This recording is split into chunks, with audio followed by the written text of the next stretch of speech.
j'imagine, pour vous là, parce que c'est complet, donc autant ranger par ranger. Allez, je vais d'abord les ranger ici. Weg, t'allais vite, vous avez le droit de voir.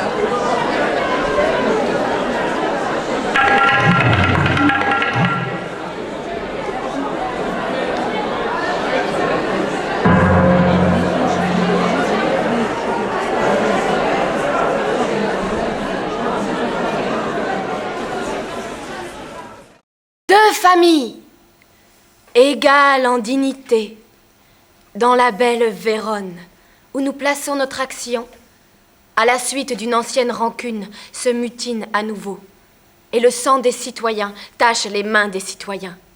Des seins de ces deux familles ennemies sont sortis sous deux étoiles contraires, deux amants, dont l'écroulement, désastreux et pitoyable, ensevelit dans leur tombe la haine de leurs parents, les effrayantes péripéties de leur fatal amour et l'entêtement des haines familiales que seule la mort de leurs enfants pourra apaiser, vont, durant 2 heures, être montrés sur notre théâtre.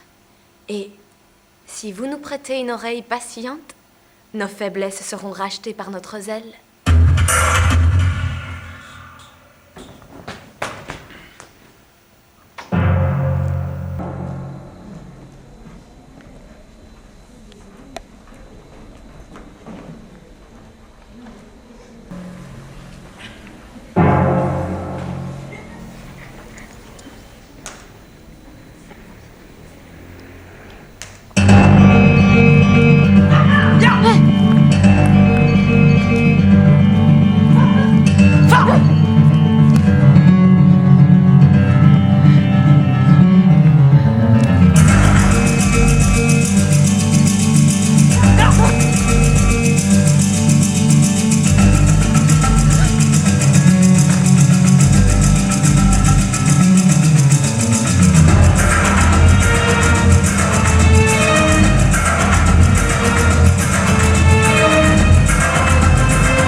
Je frappe vite! Mais t'es pas assez vite excité pour frapper! C'est Samson, c'est Grégoire de la maison des Capulet! De la maison des Montaigu! La querelle est entre nos maîtres et non leurs serviteurs! C'est Tybalt, le cousin de Juliette! Bien, monsieur. Meilleur, monsieur. Vous mentez! Dégainez si vous êtes des hommes. Grégoire, tu te souviens de la fameuse botte? Oui! C'est Benvolio, le cousin de Roméo. Et rentrez les épées, espèce de fou! Vous ne savez pas ce que vous faites! Wat? Zwaard in de handen te midden van zo'n lafaard. Draai je om, Benvolio, en kijk uw dood recht in de ogen. Avant! Quel est ce bruit? C'est Capulet, le père de Juliette! Qu'on me donne mon sabre de guerre! Petit, il faut qu'on demande pour un ça! Un sabre ici! Ah, mon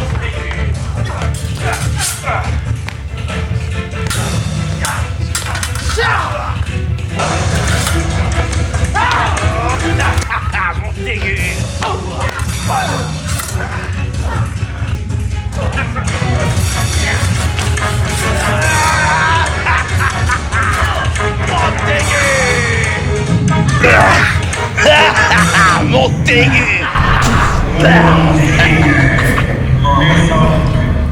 Les bêtes sauvages tirent les ennemis de la paix, les profanateurs d'un acier, que vous souillez du sang de nos concitoyens, sous peine de torture. J'ordonne que vos mains ensanglantées jettent les épées.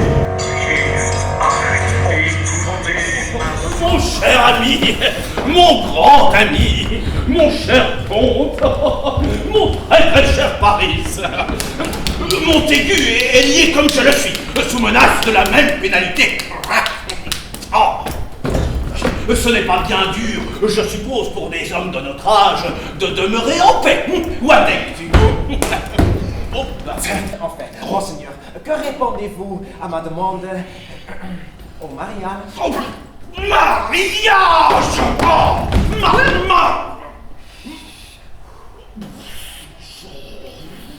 mariage? Mais je réponds ce que j'ai déjà dit. Mon enfant est encore étrangère au monde.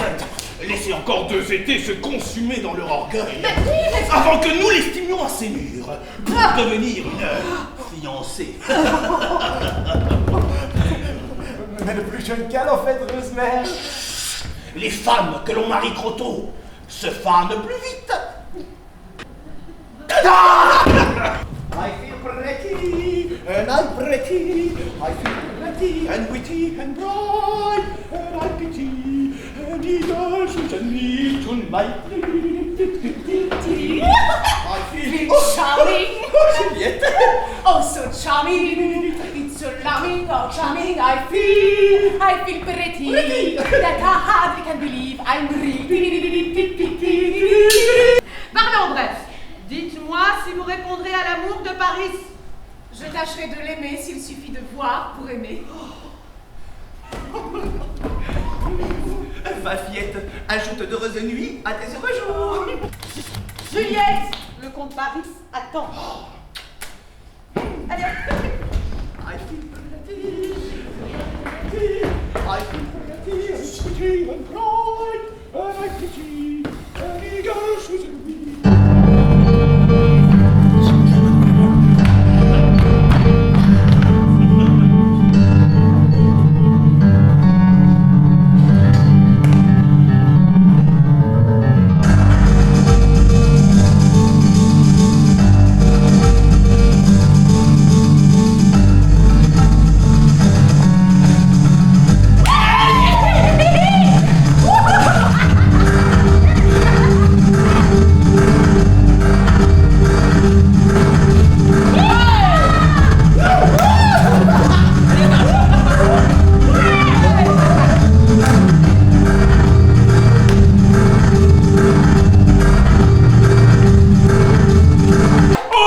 Que la reine Mab vous a visité. C'est la fée qui donne les rêves. Et elle vient pas plus grosse qu'une agate, à l'index d'un échevin, traînée par un attelage de petits atomes se poser sur le nez des hommes qui dorment. Les roues de son char sont faites de longues pattes de faucheux.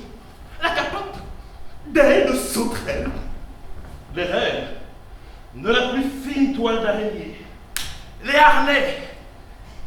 Du mille rayons de clair lune. Son fouet. D'annonce de crayon. Et non pour corps.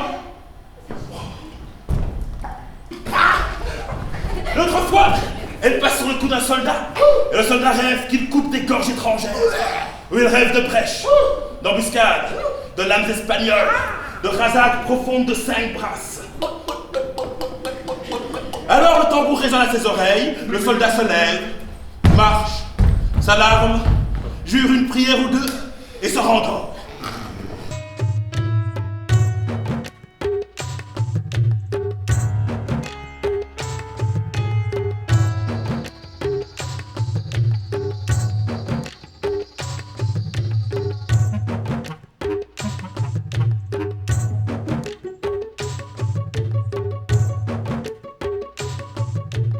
Cet esclave ose, sous le couvert d'un masque grotesque, railler et injeter cette nuit notre solennité. Par l'origine et l'honneur de ma race, Ce ne sera pas péché que de la frapper à mort. Ik maak die kroos kapot. Manneke, ik ben hier de baas. Smeerlap, snotneus. Klootzak.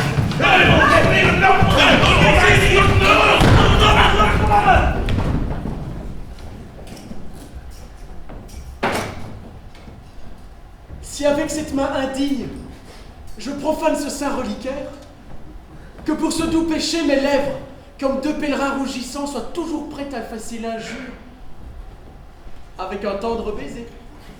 Bon pèlerin, votre main n'a pas commis de péché si grand, tant elle semble pleine de dévotion. Les saintes ont des mains que touchent les mains des pèlerins, et cette étreinte est le baiser des pèlerins. Les saintes n'ont-elles pas des lèvres? Et les saints pèlerins aussi? Oui, pèlerin, des lèvres qu'elles doivent user en priant. Alors, chère sainte, laisse tes lèvres faire ce que font tes mains. Elles te prient, exauce-les, de peur que la foi se change en désespoir.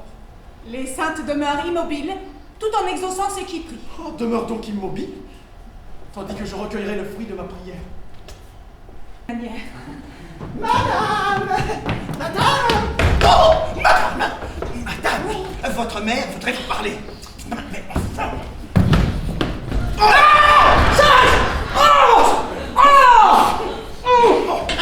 Tous les invités sont partis. Mais... Juliette! Juliette! Juliette! Maintenant, l'ancien désir est couché sur son lit de noces, et un amour nouveau aspire à être son héritier.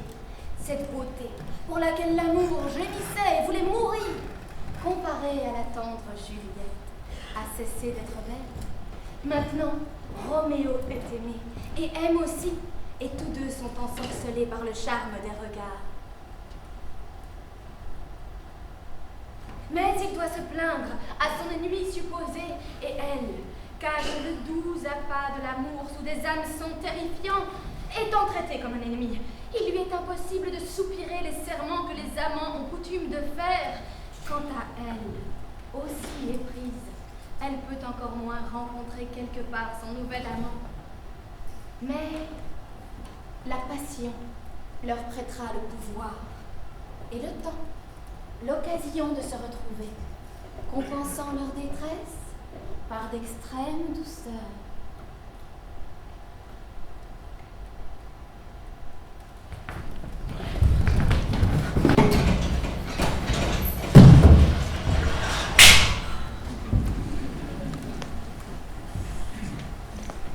Doucement!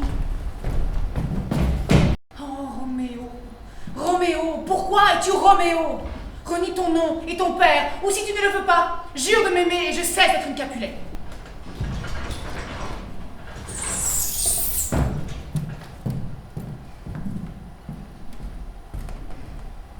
M'aimes-tu? Je sais que tu vas répondre oui, et je te croirai sur parole. De Roméo, si tu m'aimes, dis-le franchement. Mais si tu penses que je suis trop vite conquise, je serai sévère et méchante, et je dirai non, pour que tu te donnes la peine de me conquérir. Autrement, je ne serai à toi pour rien au monde. En vérité, bon Montaigu, j'ai trop d'amour, et tu pourras en conclure que ma conduite est bien légère, mais crois-moi, gentil Seigneur, je saurais me montrer plus fidèle que celle qui a fait le plus de froideur.